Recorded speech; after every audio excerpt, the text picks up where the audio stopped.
Hello friends, welcome to exam help. आज के इस वीडियो में हम कवर करने वाले हैं हिमाचल प्रदेश के इतिहास को। हिमाचल प्रदेश के संपूर्ण इतिहास को इस एक वीडियो में हम कवर करने वाले हैं। सबसे पहले डिस्कस करेंगे हिमाचल प्रदेश के प्राचीन जनपदों के बारे में। उसके बाद डिस्कस करेंगे हिमाचल प्रदेश की विभिन्न रियासतों के बारे में, उन रियासतों से जुड़े हुए इम्पॉर्टेंट शासकों के बारे में, उन शासकों से जुड़ी हुई इम्पॉर्टेंट जानकारी के बारे में जहाँ से इम्पॉर्टेंट क्वेश्चन बन सकते हैं हिमाचल प्रदेश के इतिहास से। फुल इन्फॉर्मेशन के लिए वीडियो के लास्ट तक बने रहें। हिमाचल प्रदेश के इतिहास के स्रोतों की बात करें तो सबसे प्रमुख स्रोत है प्राचीन धार्मिक ग्रंथ। इसके अलावा विदेशी यात्रा वृत्तांतों और प्राचीन काल के सिक्कों से भी हिमाचल प्रदेश के इतिहास की जानकारी मिलती है। हिमाचल प्रदेश में सबसे पहले कोल लोगों को यहाँ का वास्तविक निवासी माना जाता है। कोल लोगों को हिमाचल प्रदेश के सबसे पहले और वास्तविक निवासी के रूप में माना जाता है और इनको मुंडा के नाम से भी जाना जाता है। कोलों के अलावा किरात, किन्नर और खश जाति के लोग इनिशियल स्टेज में हिमाचल प्रदेश में वास करते थे। इनके हमें साक्ष्य प्राप्त हुए हैं और यहाँ पर इन सभी जाति यानी कोल, किरात, किन्नर और खश के एक प्रमुख राजा थे शांबर, और इनका युद्ध हुआ है आर्य नेता दिवोदास के साथ और इसका उल्लेख मिलता है ऋग्वेद में। और यहाँ पर इस युद्ध में कोलों के राजा शांबर की हार हो जाती है और ये युद्ध 40 वर्षों तक चलता है। और यहाँ पर सबसे पहले कोल, किरात, किन्नर और खश हिमाचल प्रदेश में बसे थे और उसके बाद यहाँ पर आर्यों का अवगमन हो जाता है। इसका उल्लेख मिलता है हमें ऋग्वेद से और ऋग्वेद में हिमाचल प्रदेश को हिमवत कहा गया है। डायरेक्टली यहाँ से क्वेश्चन बन सकता है कि ऋग्वेद में हिमाचल प्रदेश का उल्लेख किस नाम से किया गया है। इसका नाम किया गया है हिमवत से। हिमाचल प्रदेश के प्राचीन जनपद कुलिंद जनपद, कुलुत जनपद, त्रिगर्त जनपद और आदुम्बर जनपद हिमाचल प्रदेश के प्राचीन जनपद थे और यहाँ पर इन प्राचीन जनपदों को आयुध जीवी संघ के नाम से भी जाना जाता है। आदुम्बर जनपद, आदुम्बर जनपद के लोगों की जानकारी हमें मिलती है महाभारत से और महाभारत के अनुसार आदुम्बर जनपद के जो लोग हैं वे साधु ऋषि विश्वामित्र के वंशज थे और इनका मुख्य व्यवसाय था भेड़ पालन। और यहाँ पर इनके काल से रिलेटेड सिक्के प्राप्त हुए हैं पठानकोट, ज्वालामुखी और होशियारपुर में। आदुम्बर जनपद के सिक्के कहाँ से प्राप्त हुए हैं? पठानकोट, ज्वालामुखी और होशियारपुर से। और इनके सिक्के थे चांदी और तांबे से बने हुए। सिक्कों में कौन सी लिपि का प्रयोग किया गया था? ब्राह्मणी और खरोष्टी लिपि का। नेक्स्ट जनपद है त्रिगर्त जनपद और यहाँ पर इस जनपद को बसाया गया था सुशर्मा चंद के द्वारा। कब बसाया गया था? 8वीं और 9वीं शताब्दी ईसा पूर्व के दौरान। सुशर्मा चंद, जिनको त्रिगर्त का संस्थापक माना जाता है, इन्होंने महाभारत के युद्ध के दौरान कौरवों की सहायता की थी। त्रिगर्त का नाम 3 बहती नदियों के कारण पड़ता है। यहाँ पर 3 नदियाँ बहती थी, सतलुज, व्यास और रावी, और इन्हीं 3 नदियों की वजह से प्राचीन काल में इसका नाम पड़ा था त्रिगर्त। और त्रिगर्त इन सभी जनपदों में से सबसे प्राचीनतम जनपद है। डायरेक्टली क्वेश्चन बन सकता है कि हिमाचल प्रदेश का सबसे प्राचीनतम जनपद कौन है? ये है त्रिगर्त जनपद। और त्रिगर्त जनपद के लोगों का उल्लेख किया गया है पाणिनि के द्वारा अपने धर्म ग्रंथ में। और पाणिनि ने अपने धर्म ग्रंथ में त्रिगर्त के लोगों को आयुध जीवी कहा है। आयुध जीवी का क्या मतलब है? आयुध जीवी का मतलब है जिनकी जीविका का साधन युद्ध है। और ब्राह्मणी और खरोष्टी भाषा में इनके सिक्के प्राप्त हुए हैं, यानी इनके सिक्कों में खरोष्टी और ब्राह्मणी लिपि में कुछ लिखा हुआ है और ये सिक्के वर्गाकार के थे। कुलुत जनपद के संस्थापक थे वहिंग मणिपाल और कुलुत राज्य की प्रथम राजधानी रही है जगत सुख में, उसके बाद इसकी राजधानी रही है नगर में, और अंत में कोल्लुत राज्य की राजधानी रही है सुल्तानपुर में। यहाँ से भी डायरेक्टली क्वेश्चन कई बार पूछा जाता है कि इनमें से कौन सी कुल्लू राज्य की राजधानी प्राचीन काल में नहीं रही है। आपको याद रखना है कि जगत सुख, नगर और सुल्तानपुर ये तीनों ही कुल्लुत राज्य की प्राचीन काल में राजधानियां रह चुकी है। नेक्स्ट जनपद है कुलिन जनपद, और इनका उल्लेख भी महाभारत में किया है, और इनका युद्ध हुआ था अर्जुन के साथ, और अर्जुन ने इन कुनिंद लोगों को पराजित किया था और इन पर विजय प्राप्त की थी। अब बात करते हैं हिमाचल प्रदेश की विभिन्न रियासतों के बारे में। सबसे पहले है चंबा रियासत। सबसे पहले डिस्कस करेंगे बिलासपुर रियासत को।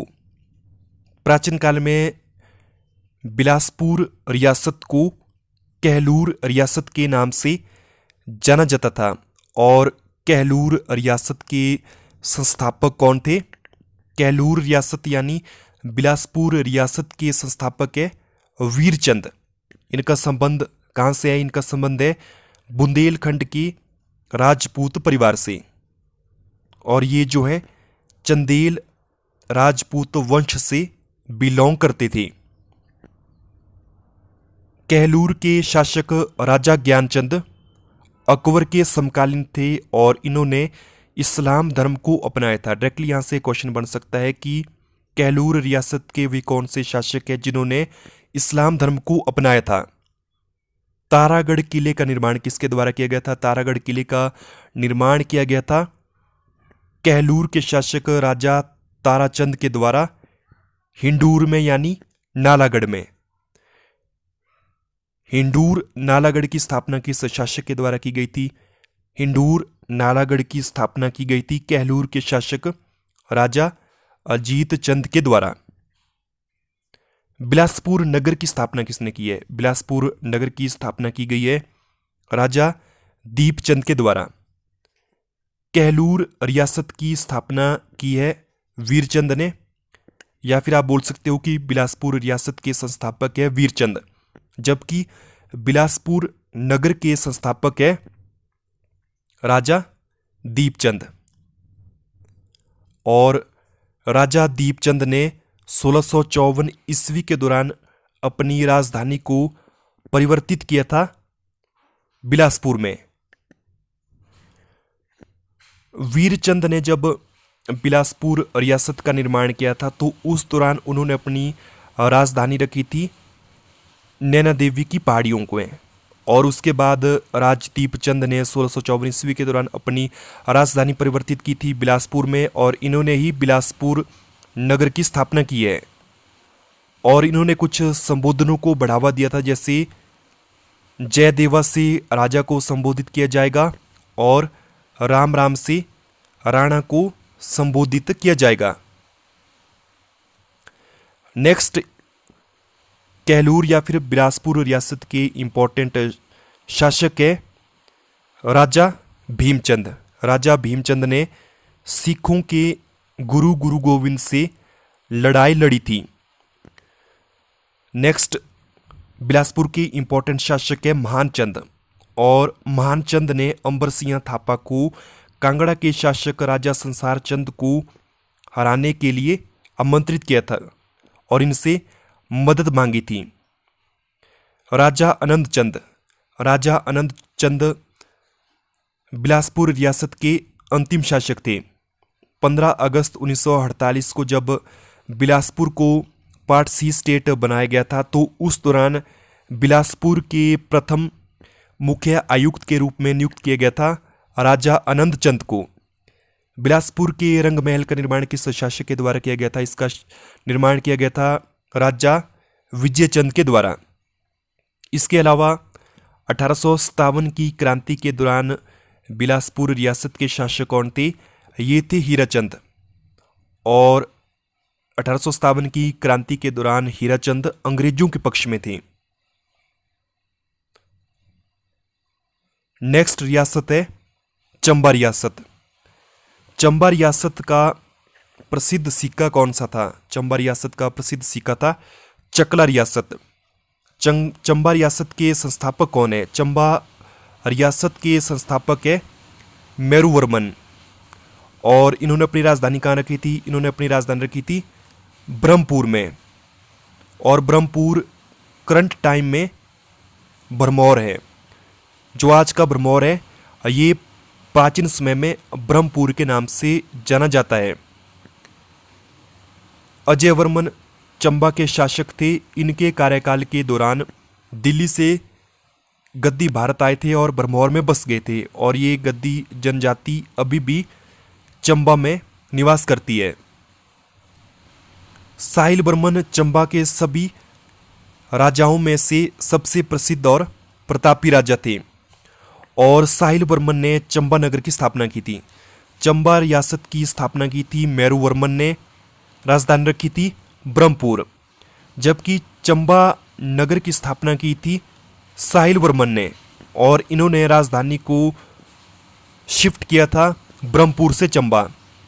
और इन्होंने अपनी पुत्री राजकुमारी चंपावती के नाम पर चंबा शहर का नाम रखा था। इनकी पत्नी थी रानी नैना देवी। और रानी नैना देवी की याद में चंबा में सुई मेला मनाया जाता है। जबकि रानी चंपावती की याद में बैसाख मेला मनाया जाता है। और यहाँ पर चंबा भरमौर में 84 छोटे छोटे मंदिर बनाए गए हैं। और ये मंदिर क्यों बनाए गए हैं? ये मंदिर बनाए गए हैं 84 योगियों की याद में। इन 84 योगियों के प्रमुख थे चरपटनाथ। साहिल वर्मन निसंतान थे। संतान की प्राप्ति के लिए इन 84 योगियों के द्वारा इनको आशीर्वाद दिया जाता है।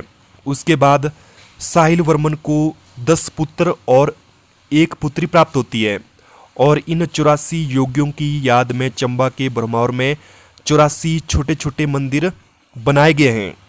और इन 84 योगियों के प्रमुख थे चरपटनाथ। ये आपको याद रखना है। इसके अलावा चंबा में इन्होंने कौन कौन सी इंपॉर्टेंट कंस्ट्रक्शन अपने काल के दौरान की है?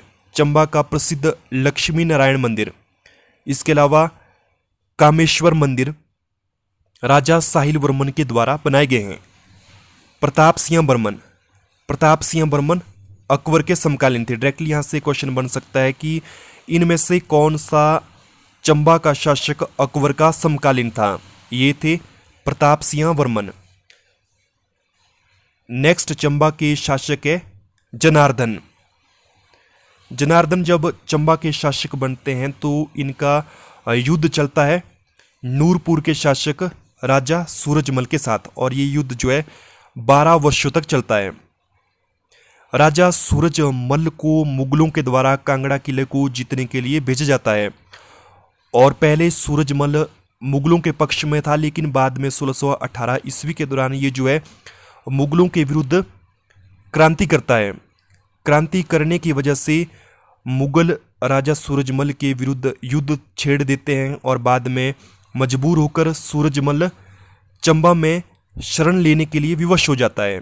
और यहाँ पर चंबा के शासक जनार्दन के द्वारा ये मारा जाता है, जो कि इसका शत्रु था। सूरजमल के बाद उसका भाई जगत सिंह नूरपुर का शासक बनता है। और मुगलों के द्वारा 1620 में इसको कांगड़ा नागरकोट के किले पर विजय प्राप्त करने के लिए भेजा जाता है। और ये मुगलों की सहायता करता है। और इसकी सहायता से 1620 ईस्वी में नागरकोट कांगड़ा किले पर मुगल जीत जाते हैं। और उसके बाद राजा जगत सिंह 1623 ईस्वी के दौरान चंबा के शासक जनार्दन के विरुद्ध युद्ध छेड़ देता है। और इनके बीच युद्ध किस स्थान में होता है? ये होता है धलौंग स्थान में। इस युद्ध में जनार्दन मारा जाता है। जनार्दन के मारे जाने के बाद नूरपुर के शासक जगत सिंह अब जो है स्थायी तौर पर चंबा के शासक बन जाते हैं। चंबा इनके अधीन आ जाता है। और नेक्स्ट 20 वर्षों तक राजा जगत सिंह चंबा के शासक बनते हैं। और चंबा में तारागढ़ किले का निर्माण इनके द्वारा किया जाता है। चंबा के तारागढ़ किले का निर्माण किसके द्वारा किया जाता है?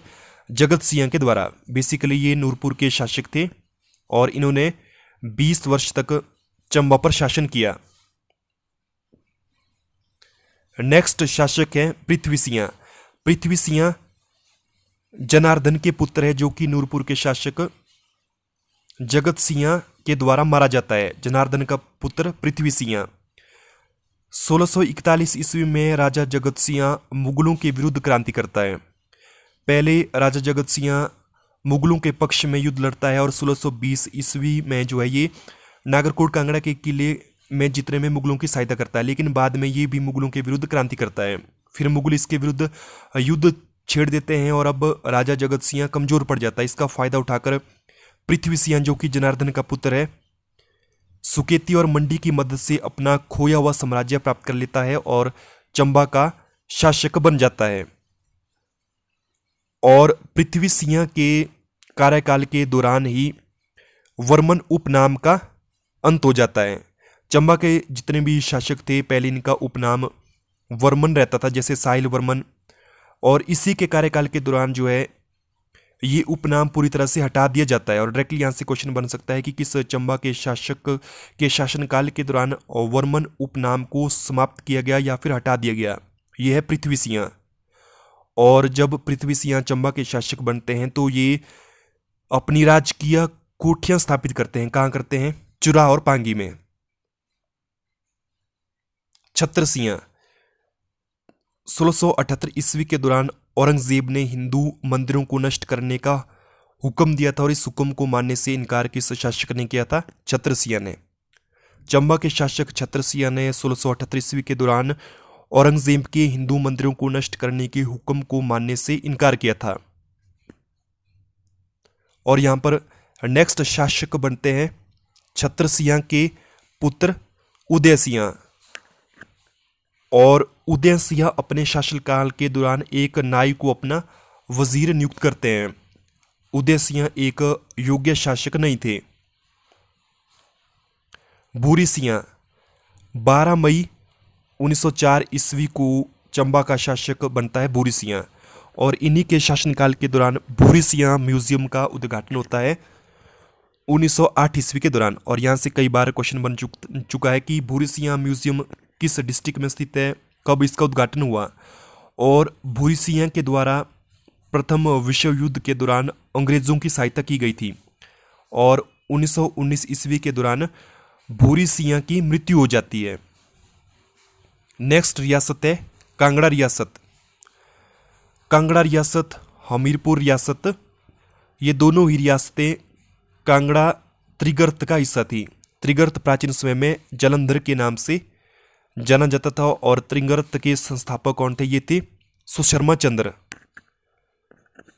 और ये जो एक कटोच वंशीय शासक थे। सुशर्मा चंद्र कटोच वंशीय संस्थापक थे और इन्होंने त्रिगर्त की राजधानी रखी थी नागरकोट कांगड़ा में। और कांगड़ा का जो किला है उसको भी बनाया गया है सुशर्मा चंद्र के द्वारा। और बाद में इसी त्रिगर्त से 1170 ईस्वी के दौरान एक नए साम्राज्य का उदय होता है, इसका नाम है जसवा। नेक्स्ट कांगड़ा में यूरोपियन यात्रियों का आगमन होता है। ये है थॉमस कोरियट, थेवनॉट, फोस्टर, मूरक्राफ्ट। और कौन सा यूरोपियन यात्री किस काल के दौरान आया है ये आपको यहाँ पर याद रखना है, इसके क्रम को आपको याद रखना है। थॉमस कोरियट 1615 ईस्वी के दौरान, थेवनॉट 1666 ईस्वी के दौरान, फोस्टर 1783 ईस्वी के दौरान और मूरक्राफ्ट 1832 ईस्वी के दौरान कांगड़ा आए थे। अब बात करते हैं कांगड़ा की विभिन्न शासकों के बारे में। मोहम्मद बिन तुगलक तुर्की शासक के द्वारा 1337 ईस्वी के दौरान कांगड़ा के किले पर हमला किया जाता है और कांगड़ा का किला इसके द्वारा जीता जाता है। इस दौरान यहाँ पर कांगड़ा के शासक कौन थे? ये थे पृथ्वीचंद। 1361 ईस्वी के दौरान फिरोज शाह तुगलक ने अपनी सेना नागरकोट भेजी और नागरकोट कांगड़ा के किले पर विजय प्राप्त करने में सफल हुआ फिरोज शाह तुगलक 1361 ईस्वी के दौरान। इस दौरान कांगड़ा के शासक कौन थे? रूपचंद। नेक्स्ट कांगड़ा के प्रमुख शासक है जयचंद। और जयचंद को अकबर ने बंदी बनाया था और इनको बंदी बनाने के लिए अकबर ने गुलेर के राजा रामचंद को भेजा था। और यहाँ पर जयचंद को अकबर के द्वारा लंबे टाइम पीरियड तक बंदी बनाया जाता है। जिस दौरान जयचंद को अकबर के द्वारा बंदी बनाया जाता है, उसके बाद उसका पुत्र विधिचंद अकबर के विरुद्ध आक्रमण छेड़ देता है और विधिचंद कांगड़ा का शासक बन जाता है। और बाद में विधिचंद अकबर से हार जाता है और हारने के बाद विधिचंद के पुत्र त्रिलोकचंद को मुगल दरबार में बंधक के रूप में छोड़ना पड़ता है। और उसके बाद 1620 ईस्वी के दौरान नागरकोट कांगड़ा के किले पर जहांगीर का कब्जा हो जाता है। जहांगीर 1620 ईस्वी के दौरान कांगड़ा के किले को जीतने में सफल होता है और यहाँ पर ये नवाब अली खां को कांगड़ा किले का पहला मुस्लिम किलेदार नियुक्त करता है। यहाँ से डायरेक्टली क्वेश्चन बन सकता है कि कांगड़ा किले का प्रथम मुस्लिम किलेदार या फिर गवर्नर कौन था। ये थे नवाब अली खान। और कांगड़ा किले के लास्ट किलेदार कौन थे? ये थे नवाब सैफ अली खान। और 1620 ईस्वी से लेकर 1783 ईस्वी तक कांगड़ा का नागरकोट किला मुगलों के अधीन रहता है। उसके बाद 1622 ईस्वी के दौरान जहांगीर अपनी पत्नी नूरजहां के साथ कांगड़ा आते हैं और नूरजहां की याद में ये दमेरी का नाम नूरपुर रखते हैं। इसके अलावा हमीरपुर रियासत के संस्थापक कौन थे? हमीरपुर रियासत के संस्थापक थे हमीरचंद और 47 वर्षों तक इन्होंने शासन किया था। हमीरपुर रियासत, कांगड़ा रियासत, ये सभी रियासतें प्राचीन समय में त्रिगर्त का हिस्सा थी। हमीरपुर रियासत से आपको याद रखना है कि इसके संस्थापक कौन थे। इसके संस्थापक थे हमीरचंद। घमंडचंद कांगड़ा के शासक थे और ये जो है अपना सारा खोया हुआ क्षेत्र वापस प्राप्त करने में सफल होते हैं, जो कि मुगलों के अधीन था। इस समय मुगल उत्तर में अहमद शाह दुरानी और दक्षिण में मराठाओं के साथ संघर्ष कर रहे थे और इसका फायदा उठाकर घमंडचंद कांगड़ा किले के अलावा बाकी सारे क्षेत्र वापस प्राप्त कर लेता है घमंडचंद। और घमंडचंद ने 1761 ईस्वी के दौरान सुजानपुर की स्थापना की है। डायरेक्टली यहाँ से क्वेश्चन बन सकता है कि सुजानपुर की स्थापना किस शासक के द्वारा की गई है? ये की गई है कांगड़ा के शासक घमंडचंद के द्वारा। नेक्स्ट कांगड़ा के प्रमुख शासक है संसार चंद। 1775 ईस्वी के दौरान 10 वर्ष की आयु में गद्दी संभालते हैं और 1781-82 के दौरान संसार चंद ने जय सिंह कन्हैया से मुगलों के कब्जे से नागरकोट किले को छुड़ाने के लिए मदद मांगी।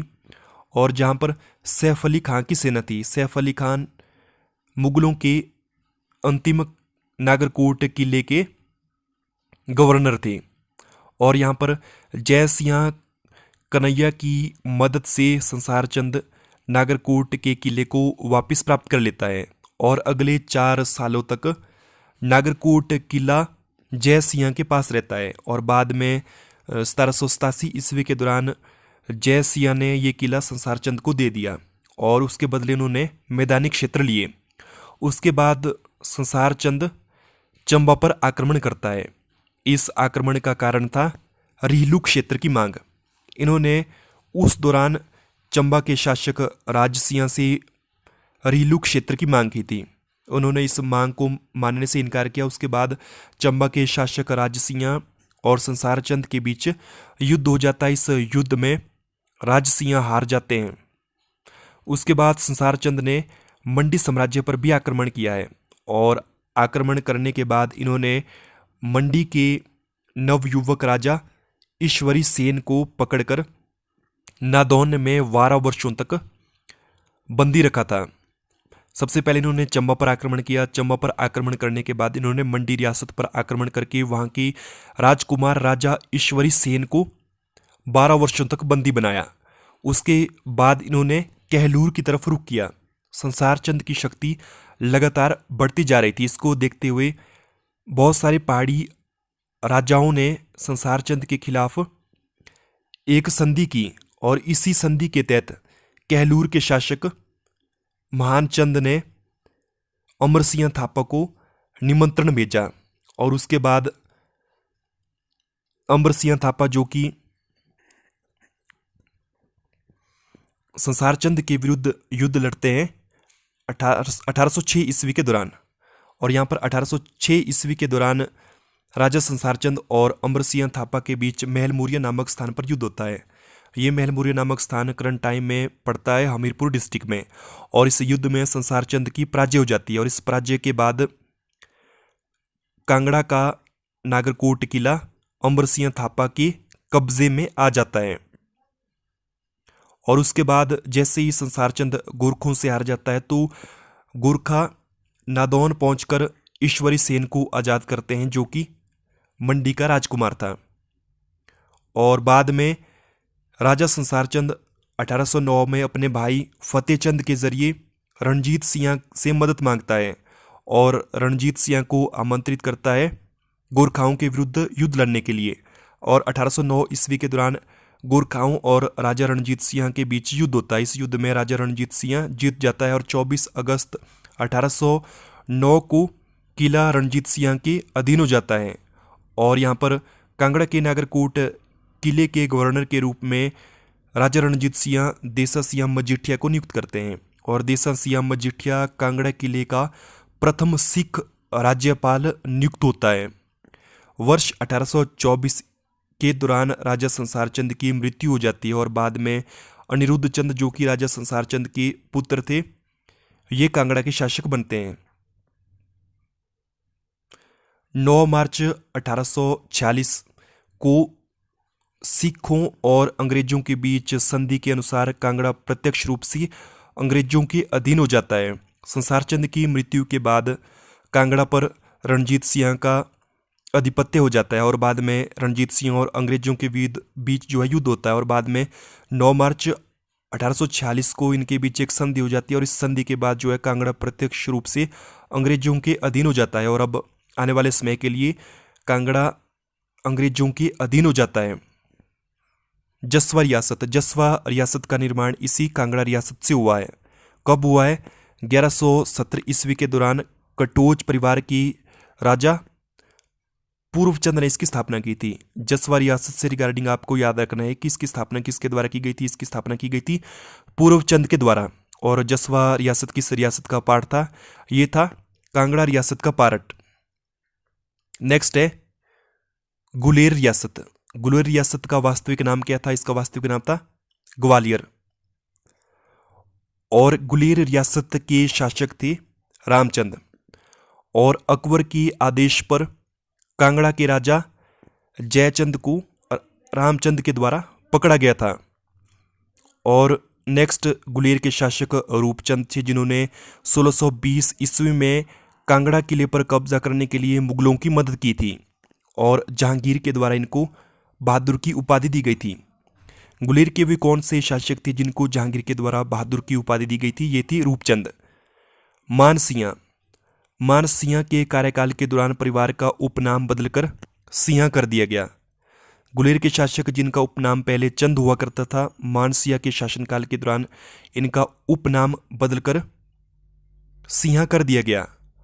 और माउंट कोट और तारागढ़ के किले पर कब्जा करने के लिए मुगलों की सहायता की गई थी मानसिंह के द्वारा। और इस कारणवश शाहजहां ने खुश होकर इन्हें शेर अफगान का नाम दिया था। गुलेर के वे कौन से शासक थे जिनको शाहजहां के द्वारा शेर अफगान का नाम दिया गया था? ये थे मानसिंह। और इन्होंने मानगढ़ किले का निर्माण किया था। मानगढ़ किले का निर्माण किसके द्वारा किया गया था? मानसिंह के द्वारा। भूप सिंह ने 1805 और 6 में कांगड़ा के संसार चंद के विरुद्ध अमर सिंह थापा के नेतृत्व वाली संयुक्त सेना में भाग लिया था। 1805 में जब संसार चंद और गोरखाओं के बीच युद्ध होता है तो गोरखाओं की सेना की ओर से लड़े थे भूप सिंह। और बाद में संसार चंद रणजीत सिंह को आमंत्रित करता है और बाद में रणजीत सिंह और गोरखाओं के बीच युद्ध होता है।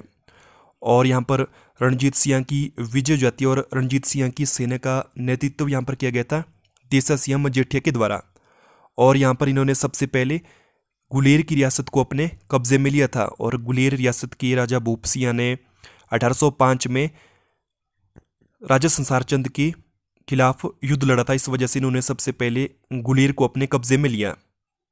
सिब्बा रियासत गुलेर की शाखा है और इसकी स्थापक कौन थे?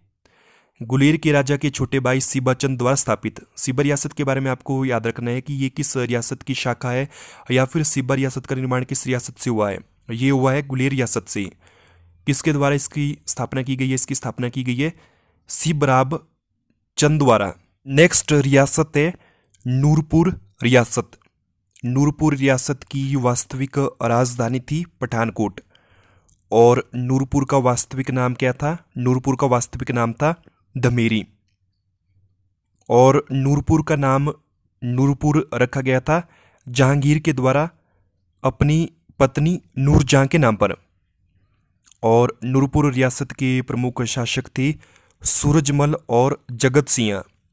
सूरजमल ने 1615 ईस्वी में कांगड़ा के किले पर कब्जा करने के लिए मुगलों की सहायता की थी और इनको नियुक्त किया गया था शेख फरीद के साथ। और बाद में ये मुगलों के विरुद्ध क्रांति करते हैं और ये चंबा में शरण लेते हैं। चंबा के शासक इनके शत्रु थे और वहाँ पर चंबा के शासक के द्वारा इनको मारा जाता है।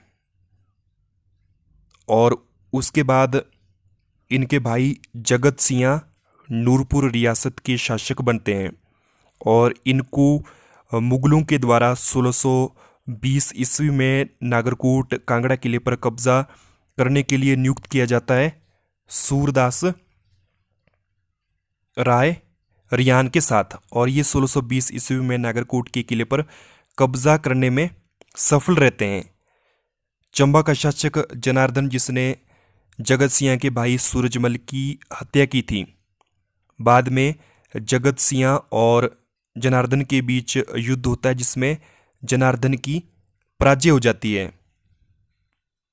और पराजय के साथ ही नूरपुर के साथ साथ चंबा पर भी जगत सिंह का शासन चलता है।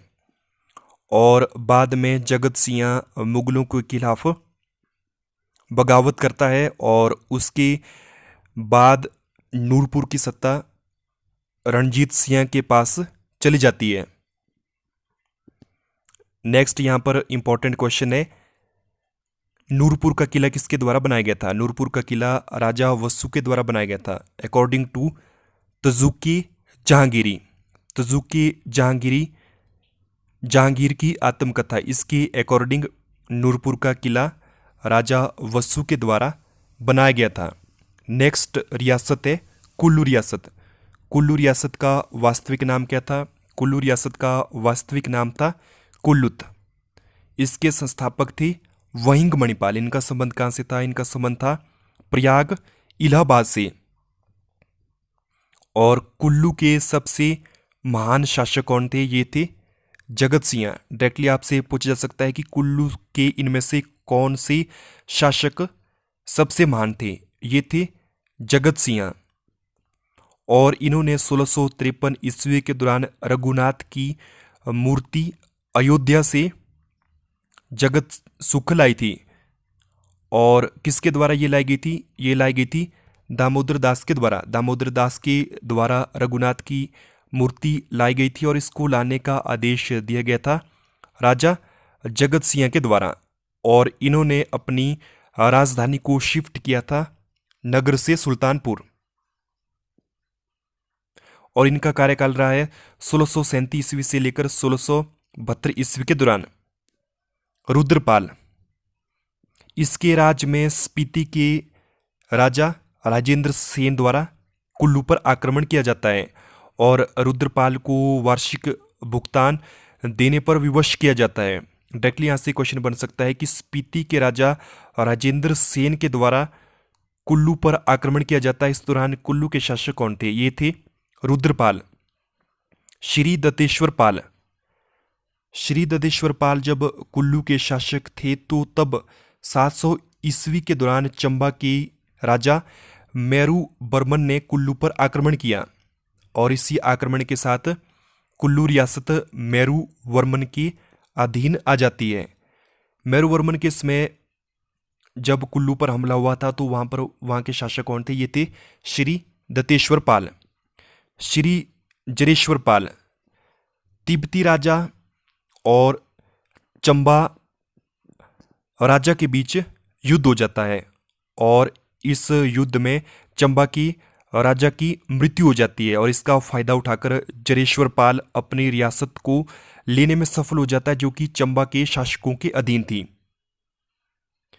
भूपाल, सुकेत के राजा वीरसेन ने कुल्लू पर हमला किया और भूपाल को कैद किया और बाद में वार्षिक भुगतान की शर्त पर छोड़ दिया।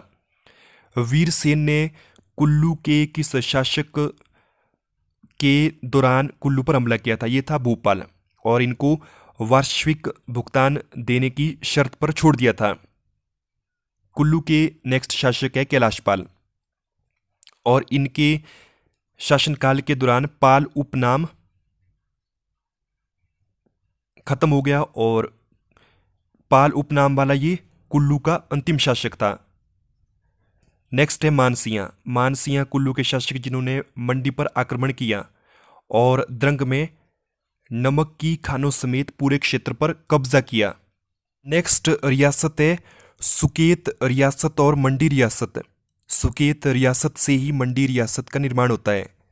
सुकेत रियासत की स्थापना किसके द्वारा की गई है? सुकेत रियासत की स्थापना की गई है वीरसेन के द्वारा 765 ईसा पूर्व के दौरान। और यहाँ पर सुकेत रियासत के शासक थे विक्रमसेन। विक्रमसेन अपने भाई त्रिविक्रम को कार्यभार सौंपकर हरिद्वार चला जाता है और जैसे ही ये हरिद्वार चला जाता है तो उसके बाद इसके भाई त्रिविक्रम और कुल्लू के राजा हस्तपाल इसके विरुद्ध षड्यंत्र करते हैं और सुकेत की रियासत को हथियाने का प्रयास करते हैं।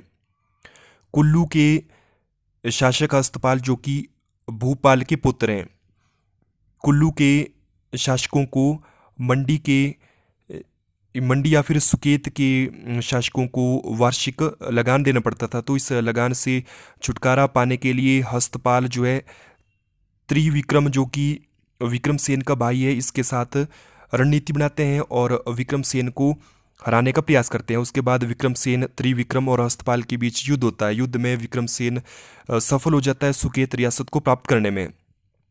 साहुसेन के शासनकाल में उसके भाई बाहुसेन के द्वारा संबंध खराब होने की वजह से बाहुसेन मंडी राज्य की नींव रखता है। सुकेत रियासत के संस्थापक है वीरसेन, जबकि मंडी राज्य की स्थापना की जाती है साहुसेन के भाई बाहुसेन के द्वारा।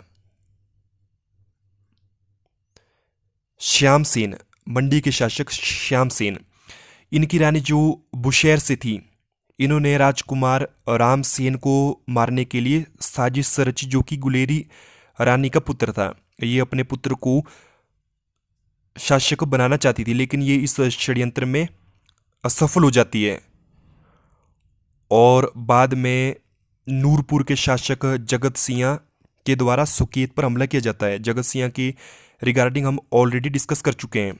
जगत सिंह ने चंबा पर भी आक्रमण किया और इन्होंने सुकेत पर भी आक्रमण किया और इस आक्रमण के साथ उन्होंने श्यामसेन को दिल्ली में कैद किया। दिल्ली में इन्होंने इसको मुगलों के पास कैद किया और बाद में जगत सिंह के द्वारा जब मुगलों का विरोध किया जाता है तो तब श्यामसेन दिल्ली से आज़ाद हो जाता है और श्यामसेन के बाद इनका पुत्र रामसेन जो कि गुलेरी रानी का पुत्र था, ये सुकेती का शासक बनता है और ये रामगढ़ किले का निर्माण करता है। गरुड़ सेन, गरुड़ सेन बुशैरी रानी के पुत्र का पोता गरुड़ सेन, ये बाद में सुकेती रियासत का शासक बनता है और ये कुल्लू और कांगड़ा के राज्यों की राज्य प्राप्त करने में इसकी मदद करते हैं। कुल्लू और कांगड़ा के शासक गरुड़ सेन का राज्य प्राप्त करने में इसकी सहायता करते हैं और गरुड़ सेन के द्वारा ही बनेड़ की स्थापना की गई थी। बनेड़ की स्थापना किसके द्वारा की गई थी? गरुड़ सेन के द्वारा। और करंट टाइम में बनेड़ क्या कहलाता है? ये कहलाता है सुंदरनगर। और ये क्वेश्चन कई बार पूछा गया है कि सुंदरनगर का प्राचीन नाम क्या था? सुंदरनगर का प्राचीन नाम था बनेड़। और इसकी स्थापना किसके द्वारा की गई थी? इसकी स्थापना की गई थी सुकेत के शासक गरुड़ सेन के द्वारा। नेक्स्ट है मंडी रियासत। मंडी रियासत का निर्माण सुकेती रियासत से ही हुआ था और इसका निर्माण किया गया था बाहुसेन के द्वारा। और यहाँ पर मंडी और सुकेती का बंटवारा लगभग 1330 ईस्वी के दौरान हुआ था। और मंडी रियासत के शासक बाणसेन के द्वारा मंडी में प्रसिद्ध प्राशीर मंदिर है उसका निर्माण किया गया था। प्राशीर मंदिर का निर्माण किस राजा के द्वारा किया गया था? बाणसेन के द्वारा। अजबर सेन। अजबर सेन बाहुसेन जिन्होंने मंडी राज्य की नींव रखी है उसके 19वें वंशज थे। इन्होंने मंडी कस्बे की स्थापना की है। मंडी शहर की स्थापना अजबर सेन के द्वारा की गई है, जबकि मंडी रियासत की स्थापना बाहुसेन के द्वारा की गई है। और इन्होंने मंडी का प्रसिद्ध भूतनाथ मंदिर का निर्माण किया था अपने कार्यकाल के दौरान। इनकी पत्नी थी सुल्ताना देवी और इन्होंने मंडी के प्रसिद्ध त्रिलोकीनाथ मंदिर का निर्माण करवाया था। मंडी के दमादम महल का निर्माण किस शासक के द्वारा किया गया था? यह किया गया था राजा सूरज सेन के द्वारा। इसके अलावा ईश्वरी सेन को कांगड़ा के शासक संसार चंद ने 12 वर्षों तक नादौन में बंदी बनाया था और बाद में गोरखों के द्वारा इनको छुड़वाया गया था ईश्वरी सेन को। डायरेक्टली यहाँ से क्वेश्चन बनता है कि कांगड़ा के शासक संसार चंद ने मंडी के किस राजकुमार को 12 वर्षों तक नादौन में बंदी बनाया था? ये थे ईश्वरी सेन। जोगिंदर सेन बहादुर मंडी के अंतिम राजा। मंडी के अंतिम राजा जोगिंदर सेन बहादुर। विक्टोरिया पुल का निर्माण। विक्टोरिया पुल का निर्माण कब हुआ था? विक्टोरिया पुल का निर्माण 1887 ईस्वी के दौरान हुआ था। किस शासक के द्वारा किया गया था? विजय सेन के द्वारा। ये क्वेश्चन भी यहाँ पर कई बार पूछा जा चुका है। नेक्स्ट रियासत है शिमला बुशहर। बुशहर रियासत की पहली राजधानी कहाँ पर थी? बुशहर रियासत की पहली राजधानी थी कामरू में। इसके राजा छत्रसिया ने राजधानी को कामरू से सरान स्थानांतरित किया था 10वीं शताब्दी के दौरान। डायरेक्टली क्वेश्चन बन सकता है कि किस शासक ने बुशहर की राजधानी को कामरू से सरान स्थानांतरित किया था? ये थे राजा छत्रसिया। राजा केरी सिंह राजा छत्रसिया के पुत्र अपकमिंग टाइम में बुशहर के शासक बनते हैं।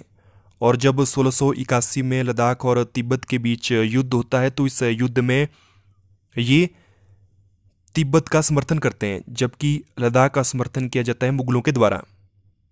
केरी सिंह और दलाई लामा 4 के बीच तिब्बत और बुशहर के बीच 17वीं सदी में एक संधि हुई थी। यह संधि व्यापार से रिलेटेड थी। राजा राम सिंह बुशहर के शासक जिन्होंने राजधानी को सरान से रामपुर स्थानांतरित किया। राजधानी को सरान से रामपुर किसके द्वारा स्थानांतरित किया गया? राजा राम सिंह के द्वारा। राजा उग्र सिंह। राजा उग्र सिंह जब बुशहर के शासक थे तो उस दौरान बुशहर के संबंध सिरमौर के साथ अच्छे नहीं थे और इसी दौरान इनके द्वारा सिरमौर की राजकुमारी के साथ विवाह किया जाता है और इसी विवाह के साथ सिरमौर के साथ इनके रिश्ते सामान्य हो जाते हैं। यहाँ से क्वेश्चन बन सकता है कि किस बुशहरी शासक ने सिरमौर की राजकुमारी के साथ विवाह किया था अपने रिश्तों को सिरमौर के साथ सामान्य करने के लिए? ये थे उग्र सिंह। इसके अलावा शिमला के अंतर्गत बहुत सारी रियासतें आती है, जैसे दरकोटी रियासत, थ्रोच रियासत, दाड़ी ठकुराई, ज्यूबल, कियोथल, ठियोग रियासत। नेक्स्ट रियासत है धामी रियासत। ये भी शिमला रियासत के अंतर्गत आती है। धामी रियासत के संस्थापक कौन थे? ये आपको याद रखना है। इसके संस्थापक थे पृथ्वीराज चौहान के वंशज गोविंद पाल। और यहाँ से एक इंपॉर्टेंट क्वेश्चन है धामी गोलीकांड। धामी गोलीकांड यहाँ पर हुआ था वर्ष 1939 ईस्वी के दौरान। नेक्स्ट रियासत है लाहौल स्पीति रियासत। लाहौल स्पीति क्षेत्र पर सेन राजा का शासन था और सबसे पहले यहाँ के जाने माने शासक थे समुद्र सेन। लाहौल स्पीति के सबसे पहले जाने माने शासक थे समुद्र सेन। और बाद में लद्दाख के मजबूत शासन के दौरान स्पीति लद्दाख का अभिन्न अंग था। नेक्स्ट है सोलन। सोलन के अंतर्गत है कुनिहार रियासत। 1154 में जम्मू से आए अभोज देहू ने कुनिहार रियासत को बसाया था। किसके द्वारा? अभोज देहू के द्वारा कुनिहार रियासत को बसाया गया था। नालागढ़ या हिंडूर रियासत, इसकी स्थापना कहलूर के शासक, कहलूर यानी बिलासपुर के शासक अजीत सिंह के द्वारा की गई थी और बाद में छोटे भाई सुचेत चंद को इन्होंने ये नालागढ़ या हिंडूर की रियासत दे दी थी। आलमचंद। 1398 में तैमूर लंग ने भारत पर आक्रमण किया और उस दौरान तैमूर लंग हिंडूर पहुंचा, हिंडूर यानी नालागढ़ पहुंचा और उस दौरान यहाँ के शासक थे आलमचंद और इन्होंने तैमूर लंग की मदद की थी। यहाँ से डायरेक्टली क्वेश्चन बन सकता है कि 1398 में तैमूर लंग ने भारत पर आक्रमण किया, इस दौरान वो हिंडूर पहुंचा, तो वहां पर किस शासक के द्वारा इनको मदद पहुंचाई गई थी? ये थे नालागढ़ हिंडूर के शासक आलमचंद। नेक्स्ट रियासत है सिरमौर रियासत और सिरमौर रियासत के इतिहास का स्रोत है कंवर रंजौर सिंह की बुक तारीखे रियासत सिरमौर। और सिरमौर रियासत की स्थापना किसके द्वारा की गई थी? इसकी स्थापना की गई थी जैसलमेर के राजा रसाल द्वारा। ये थी हिमाचल प्रदेश और उसकी रियासतों से जुड़ी हुई संपूर्ण इतिहास की जानकारी। और यहाँ पर इस फुल पीडीएफ का लिंक आपको मिल जाएगा एग्जाम हेल्प के ऑफिशियल फेसबुक पेज पर। इस पेज का लिंक दिया गया इस वीडियो के डिस्क्रिप्शन बॉक्स में। आप उस लिंक पर क्लिक करके एग्जाम हेल्प के ऑफिशियल फेसबुक पेज पर विजिट करके इस फुल पीडीएफ को देख सकते हो जो कि रिलेटेड है हिमाचल प्रदेश के इतिहास से। आई होप आज का ये वीडियो आप लोगों के लिए काफी ज्यादा हेल्पफुल और इन्फॉर्मेटिव रहा होगा। आज के इस वीडियो में बस इतना ही। Thanks for watching.